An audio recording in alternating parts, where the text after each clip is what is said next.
He stood there, hands hovering above the piano keys, unable to move.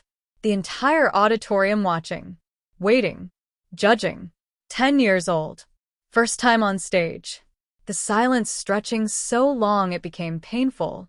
A few kids laughed nervously.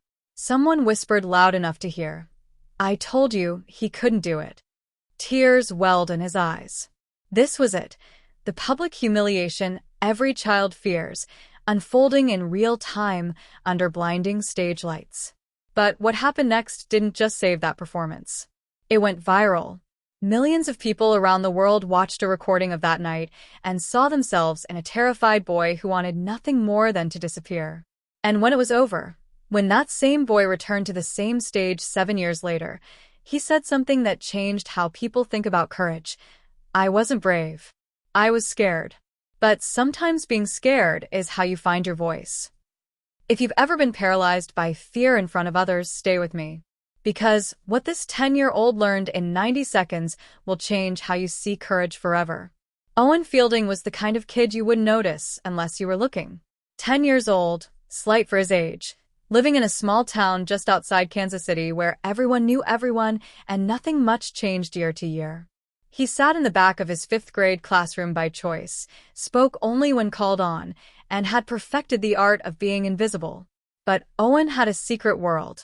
In the cramped apartment he shared with his mother Sarah, there was a piano, an old upright his grandmother had left them, slightly out of tune but still functional.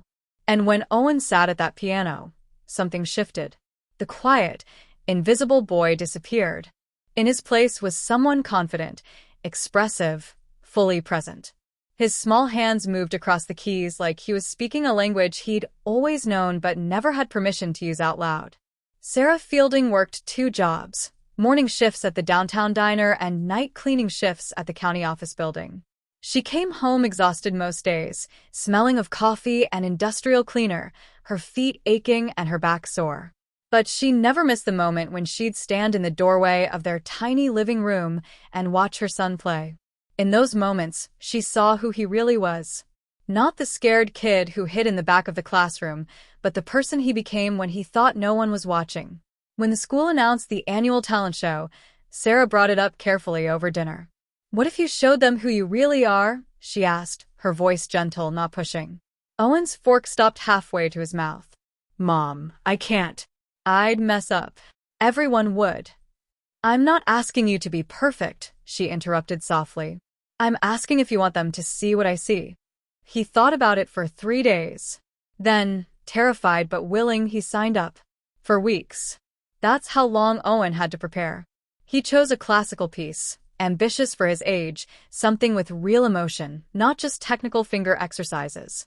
His music teacher had suggested something simpler, but Owen shook his head. If he was going to do this, he wanted to play something that mattered. The practice schedule became brutal. School from 8 to 3. Homework from 4 to 5. Piano practice from 6 to 9. Sleep. Repeat. His fingers developed small blisters that hardened into calluses. His back ached from sitting at the bench for hours. But the music started to flow. In the first week, his attempts were shaky, uncertain. He'd stumble over difficult passages and have to start again, frustration making his playing worse. By the second week, muscle memory began building. The notes came easier, more naturally. By the 4th week, his small hands shook from exhaustion, but the piece was there, fully formed, alive, ready. Sarah watched from the kitchen doorway most nights, still in her diner uniform, too tired to change, but never too tired to listen. Sometimes she'd close her eyes and tears would slip down her cheeks. This was her son. The world just didn't know it yet. Have you ever worked so hard for something that the thought of failing felt like it would destroy you? At school, word spread. Owen was performing in the talent show. The reactions were mixed. Some classmates were genuinely supportive. Others were skeptical. "Owen? Really? He never even talks." One boy said it wouldn't matter because nobody's gonna watch the piano kid anyway. The night before the show, Owen barely slept. He ran through the piece in his mind, over and over, terrified he'd forget a section. Terrified his fingers would freeze. Terrified the audience would see him the way he saw himself. Small, insignificant, not worth listening to. The morning of the show, Sarah made his favorite breakfast. She didn't say much. Just put her hand on his shoulder before he left for school and held it there for a moment. Steady, present, believing. The auditorium that night was packed. Families filled every seat, teachers lined the walls, and students crowded together in the back rows, buzzing with energy. Owen sat backstage, hands trembling uncontrollably, breath coming in short, panicked gasps. Around him, other performers laughed and practiced, but he couldn't focus on anything except the roaring anxiety in his chest. His mom was out there somewhere. Front row, she'd promised. He scanned the crowd through a gap in the curtain and found her, sitting alone because tickets cost money they didn't really have, and there was only her anyway. She caught his eye and smiled. He tried to smile back, but couldn't manage it. 5 acts performed before him. A girl sang a pop song. Twin brothers did a comedy sketch. A 6th grader played guitar. Each one successful. Each one raising the stakes higher. The audience was warm, encouraging, ready to be impressed. Then, next up, Owen fielding on piano. The walk from backstage to the piano felt like walking to his own execution. 20 steps that stretched into infinity. His legs felt disconnected from his body. The applause from the previous act faded into expectant silence. He sat at the bench, adjusted his posture exactly like he'd practiced 1,000 times, positioned his feet on the pedals, placed his hands above the keys, and froze. Complete, total paralysis. His fingers hovered but wouldn't descend. His mind screamed at his body to move, to play, to do anything, but nothing happened. The silence stretched. 5 seconds. 10 seconds. 15. Each one an eternity. The audience began to shift uncomfortably. Nervous laughter rippled from the back rows. Kids who hadn't come to support, but to judge. Someone whispered, loud enough to carry, "I told you, he couldn't do it." Tears blurred Owen's vision. His throat tightened. Every nightmare about this moment was coming true, except worse because it was real, and everyone could see it happening. His mind offered one clear thought. Run. Just run. Save yourself. This was a mistake. Drop a comment. Have you ever been in that moment where everyone's watching and you're falling apart? His fingers still hovered above the keys. The audience still waited, and Owen still couldn't move. Through the blur of tears, Owen's eyes scanned the audience. He was looking for an escape route, for permission to quit, for anything that would make this stop. Instead, he found his mother's face. Sarah Fielding sat in the front row, still wearing her diner uniform because she'd come straight from her shift, the name tag still pinned to her chest. She didn't yell encouragement, didn't wave frantically or make a scene. She simply stood, slowly, calmly, with absolute certainty in every movement. People in the audience noticed and turned to look at this woman standing in the front row. But Sarah wasn't performing for them. Her eyes locked with her son's across the space between them, and in that connection, the rest of the room ceased to exist. She mouthed 3 words, so quietly, so intimately, that only Owen could see.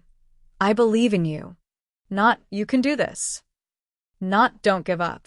Not even, "I love you," though that was implied in every syllable. Just, "I believe in you." Owen stared at her. Time suspended between them in that held gaze. And something inside the boy shifted. In that moment, something shifted. Not in the room, in the boy. Because belief isn't about ability. It's about worth. She wasn't saying, "You can play this piece perfectly."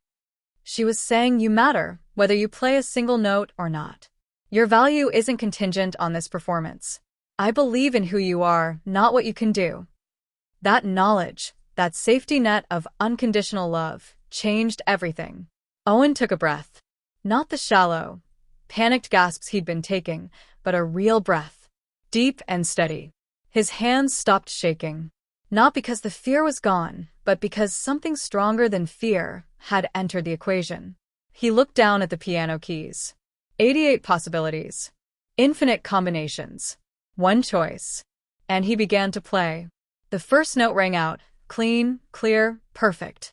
Then the second and the third, and suddenly the piece was flowing from his fingers like water finding its path downhill. Owen didn't just play mechanically, executing what he'd memorized. He felt every note. All those weeks of practice, all that terror, all that doubt, it poured into the music and transformed into something beautiful. The piece wasn't technically flawless. His fingers still trembled slightly on some of the faster passages. There were moments where he pressed too hard or too soft. But it was real, honest, vulnerable. And the audience felt it. The restless, uncomfortable silence transformed into the silence of complete attention. Parents who'd come to watch their own children found themselves leaning forward, transfixed. Teachers who'd witnessed hundreds of talent show performances felt their throats tighten with unexpected emotion. Even the kids who had laughed moments before went quiet, caught up in something they couldn't quite name but recognized instinctively. Have you ever witnessed someone transform right in front of you? When they step into who they're meant to be. Owen's face changed as he played. The frozen terror melted away, replaced by something like peace. He wasn't performing for the audience anymore. He was playing for himself, for his mother, for the music itself. His eyes closed for the final section, trusting his hands to remember what his mind had taught them. The last notes hung in the air, delicate, fading, perfect in their imperfection. Owen lifted his hands from the keys and opened his eyes. For 1 second, there was only silence. Then another. Then the auditorium erupted. The applause wasn't polite or obligatory. It was thunderous, overwhelming, genuine. People rose to their feet, not because they felt they should, but because they couldn't help it. The sound was so loud the floorboards seemed to vibrate beneath the piano bench. Owen looked up, stunned. His hands were still positioned above the keys, as if he couldn't quite believe it was over. His eyes found his mother again. She was standing, tears streaming down her face, clapping so hard her hands had to hurt.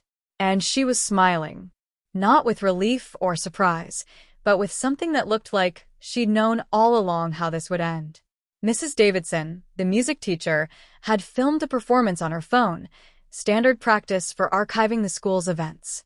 She uploaded it to the school website along with clips from the other acts, expecting it would get a few dozen views from families who couldn't attend. Someone shared it, then someone else. Then it exploded. Within a week, the video had 50,000 views. Within a month, over 2 million. It spread across social media platforms, picked up by content aggregators, shared in parenting groups and education forums. The comments section became a repository of human vulnerability. I'm 47 years old, and I just cried watching a 10-year-old play piano. I quit trying out for my school play because I was too scared. I've regretted it for 35 years. My daughter is terrified of her upcoming dance recital. We watched this together, and she said, that boy was brave.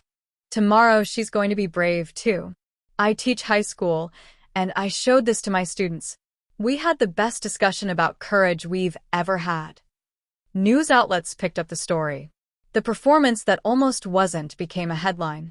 Mother's simple faith inspires son's viral moment appeared in local papers, then national ones. But Owen, suddenly thrust into unexpected attention, found the spotlight overwhelming. He'd performed once out of a desire to be seen. The viral fame made him want to hide again. Hit that like button if you believe the bravest thing isn't being fearless, it's being terrified and trying anyway. What made the video resonate wasn't technical mastery. Professional pianists pointed out the mistakes, the timing issues, the moments where his hands weren't positioned correctly. But that wasn't the point. The power was in the visible terror, the frozen moment that everyone recognized, and the simple act of his mother standing and believing when everything said it was over. People didn't see a perfect performance. They saw themselves. They saw every time they'd been paralyzed by fear. Every moment they'd wanted to quit. Every instance when doubt told them they weren't good enough. And they saw what it looked like to choose courage anyway. Years passed. Owen graduated from elementary school, then middle school, then high school. He continued with music, not because of the viral moment, but because he'd learned something crucial that night. Fear and passion can coexist. You don't have to wait until you're not scared. You just have to decide that what you have to say matters more than the fear. He performed at competitions, recitals, small venues around town. Some performances went beautifully. Others didn't. He hit wrong notes. He forgot passages. Once, during a high school recital, he had to stop mid-piece and start over. And it was okay. He'd learned that failure wasn't fatal, that imperfection didn't invalidate effort. In interviews, he gave a few as he got older, mostly for school newspapers and local interest pieces. He always said the same thing. I wasn't brave that night. I was terrified. But I learned that being scared doesn't mean you're doing it wrong. Sometimes being scared is how you find your voice. It means you care enough to be vulnerable. The real growth wasn't in his technical skill, though that improved dramatically. It was in his willingness to try things that scared him. He joined theater in high school, gave speeches in student government, even tried stand-up comedy once at a school talent show. It bombed spectacularly, and he laughed about it afterward, genuinely unbothered. The viral video became less about him personally and more about what it represented. Teachers used it in lessons about courage. Therapists shared it with anxious clients. Parents showed it to their kids before big moments. Owen watched it occasionally, seeing that terrified 10-year-old, remembering how it felt to be frozen in front of everyone. He didn't recognize that boy anymore, but he was grateful to him. His mother watched it all unfold, his growing confidence, his willingness to be seen, his evolution from the invisible kid in the back of the classroom to someone who could stand in front of others without wanting to disappear. She was still working those 2 jobs, still coming home exhausted. But she'd given her son something more valuable than money or opportunities. She'd given him permission to be imperfect. And that made all the difference.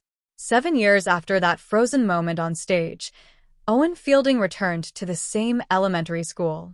He was 17 now, a high school senior, taller and more confident, but still recognizably the same person.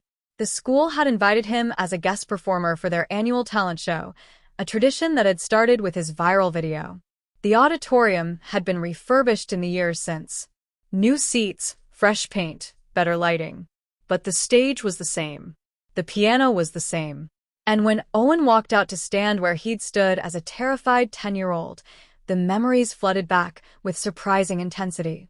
Before he played, he addressed the students sitting in those seats, their faces reflecting the same mixture of excitement and terror he remembered.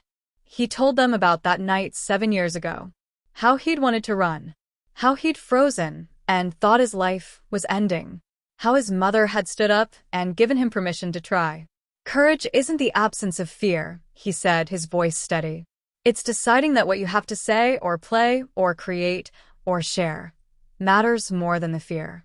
Some of you sitting here are terrified right now. That's good. It means you care. It means this matters to you. Don't wait until you're not scared. You'll be waiting forever. Then he dedicated his performance. This is for any kid who's ever wanted to run, but decided to stay instead. He played beautifully, confidently, with years of practice evident in every note. But halfway through, his fingers slipped and hit a wrong note. A clear mistake, audible to everyone. In the past, that might have derailed him. Instead, he smiled slightly, barely breaking rhythm, and kept going. The piece continued, the mistake absorbed into the larger whole, no longer defining the performance. When he finished, the applause was thunderous. But Owen noticed something more important than the applause. He noticed the kids in the audience sitting a little straighter. The ones who'd been nervous about their own performances, looking less afraid. The quiet ones in the back rows leaning forward, seeing possibility, where before they'd seen only risk. He found his mother in the crowd, same front row seat, same proud tears. She'd taken time off work for this. First time in years she'd called in sick when she wasn't. Because this mattered. Because watching her son come full circle, standing on that stage not as a success story, but as proof that trying matters more than perfection, that was worth losing a day's pay. He'd come home not as a success story, but as proof that trying matters more than perfection. After the show, a small girl approached him nervously. She couldn't have been more than 9. I'm supposed to play violin next week, she whispered. I'm really scared. Owen knelt down to her level. That's good, he said. Being scared means you care. And you know what? Even if you mess up, even if you forget everything, even if you have to start over, you'll survive. And you'll be braver than you were before you tried. She nodded slowly, then hugged him quickly before running back to her parents. Owen watched her go, thinking about 10-year-old him, about all the scared kids who'd watched that video over the years, about the strange responsibility of being someone's example of courage when you'd felt anything but courageous in the moment. But maybe that was the whole point. Courage wasn't feeling brave. It was choosing to try when you felt terrified.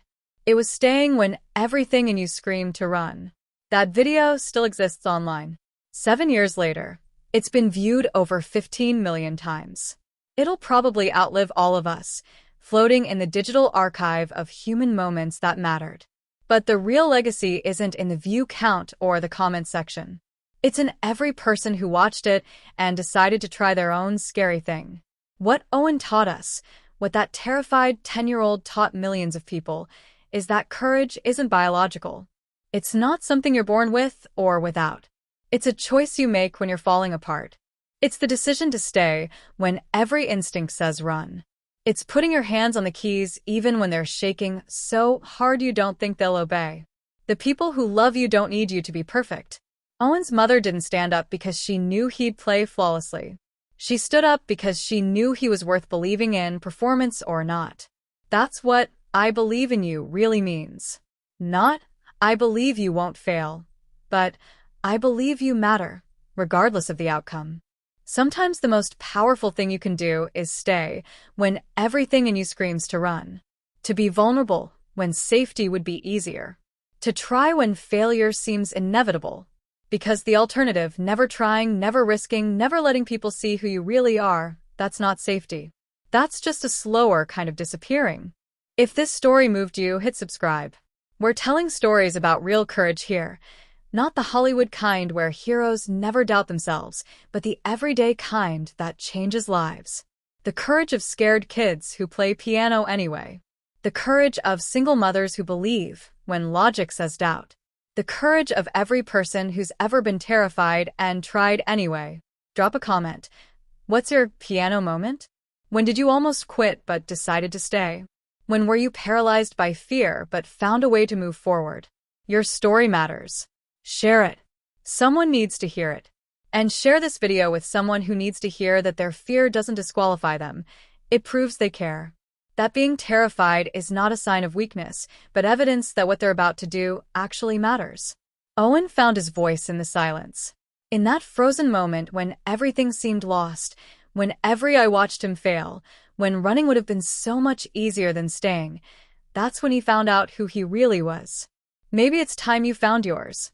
The stage is waiting. Your hands are shaking. The audience is watching. And someone somewhere is standing up and mouthing the words, "I believe in you." What will you do next?